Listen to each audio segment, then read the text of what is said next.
પહેલા ગર્ભમાં પરીક્ષણથી કોઈ મારી ન નાખે દીકરી છે એવું સમજીને એનો ડર, દુનિયામાં આવતાની સાથે ચારે બાજુ આવતા સમાચારોમાં દુષ્કર્મની ઘટના સાંભળીને એના રૂવાડા કંપી જાય એટલો ખતરનાક ડર, એ મોટી થઈ જાય, એ પ્રેમ કરે તો એમાં ડર, એ પ્રેમ ન કરે અને પોતાની મરજીથી જીવન જીવવાનું નક્કી કરે અને લગ્ન કરવાની ના પાડે તો એ ડર. આ ડરની વાત મારે તમને કહેવી છે. કચ્છ જિલ્લાના માંડવી તાલુકાના ગોધરા ગામની ઘટના છે અને સૌથી પહેલા ફરિયાદમાં FIRની કોપીમાં એ પરિવારે પોતાનું જે વર્ણન કર્યું છે એના વિશે વાત કરવી છે. એક છોકરી કે એણે લગ્ન કરવાની ના પાડતા એમની મૃત અવસ્થામાં મળેલી લાશ વિશે વાત કરવી છે. નમસ્કાર, આપની સાથે હું દેવાંશી.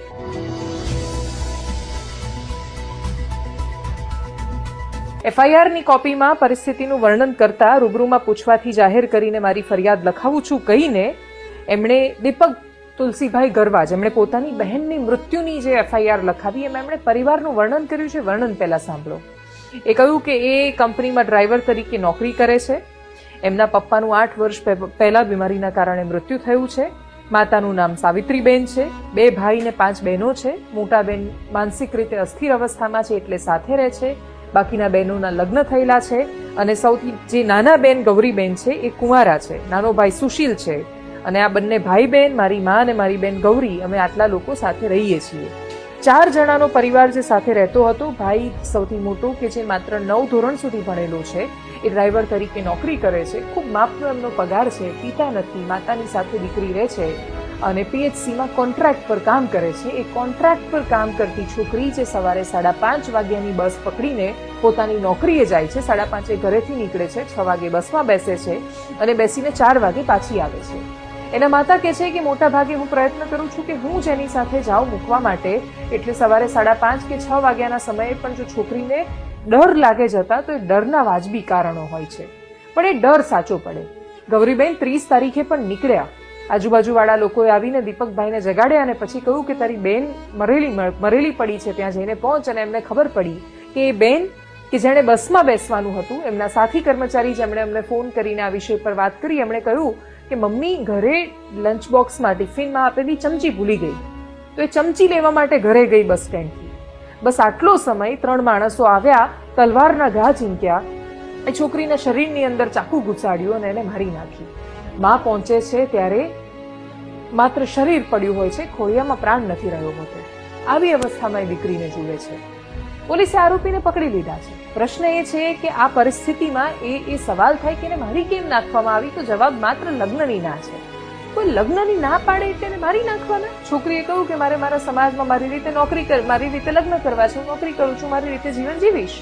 પણ એમાં જો એને મારી નાખવામાં આવે તો એ ખૂબ ગંભીર પ્રશ્ન છે જે આપણા બધાની સામે આવીને ઊભો છે.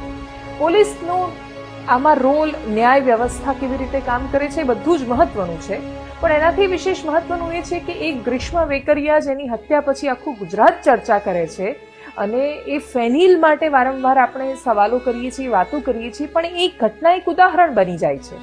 એના પછી એવી અનેક ઘટનાઓ સામે આવે છે કે જ્યાં માત્ર લગ્નની ના પાડવાથી જો એને મારી નાખવામાં આવે અને એની એટલી ક્રૂર રીતે હત્યા કરવામાં આવી છે કે એનું શરીર જ્યારે પરિવારને મળ્યું ત્યારે પરિવાર અતિશય આઘાતમાં હતો. આ વિષય પર ખૂબ સવાલો થઈ રહ્યા છે, પ્રતિક્રિયાઓ સામે આવી રહી છે. ત્યાંના સ્થાનિકો શું કહી રહ્યા છે એ પણ સાંભળીશું. અપેક્ષા એ રાખીએ કે તમે દીકરાને ના સાંભળતા શીખવો. નાનપણમાં એક રમકડું નહીં આપવું એમ કહીએ ત્યારે એ પેલું જે પોતાના હાથમાં જે ઢીંગલું હોય એને ફેંકી દે છે ને જોરથી, કે નહીં આ મારું, મને કેમ ન આપી શકો, મને ના પાડી એટલે હવે હું ઘરમાં તોડફોડ કરી નાખીશ. એ રમકડા તોડતો છોકરો કોઈની છોકરી તોડી નાખશે એવી કલ્પના નથી હોતી કોઈને. કોઈ મા બાપ ક્યારેય પોતાના દીકરાને હત્યારો પેદા થાય એટલા માટે નથી ઉછેરતા, પણ એ ઉછેર પર હવે વિચાર કરવાની જરૂર તો છે કે આવું શું કામ થઈ રહ્યું છે. આવું અનેક જગ્યાએ થઈ રહ્યું છે. આ ઘટના પછી આપણે એટલી ચિંતા કરીએ કે આપણું ધ્યાન આપણા દીકરા તરફ હોય અને ના સાંભળતા શીખવીએ. ના પાડવી એ અપરાધ નથી અને ના સાંભળી લેશો તો એનાથી તમે કોઈ જ મોટા, તમારે બીજું કંઈ સહન નથી કરવાનું, ખાલી ના સહન કરવાની છે.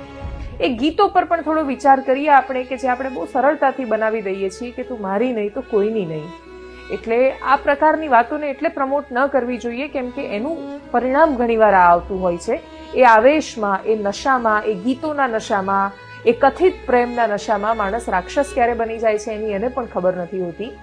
જો દીકરીઓને બચાવવી છે, દીકરી પણ ઇનફેક્ટ જવા દો, જો સમાજને બચાવવો છે તો આપણે આ વિચારવું પડશે કે બસ હવે બહુ થયું, હવે સમાજમાં ખરેખર આપણે પેરેન્ટિંગ જેવા વિષયો પર ખૂબ ગંભીરતાથી વાત કરવાની જરૂર છે. ફિલ્મો પર કોઈ જ પ્રતિબંધનો સવાલ નથી, પણ એટલું ફિલ્ટર માણસ જો પોતાની રીતે પણ લગાવતો થાય તો કદાચ બહુ મોટું પરિવર્તન આવી શકે છે.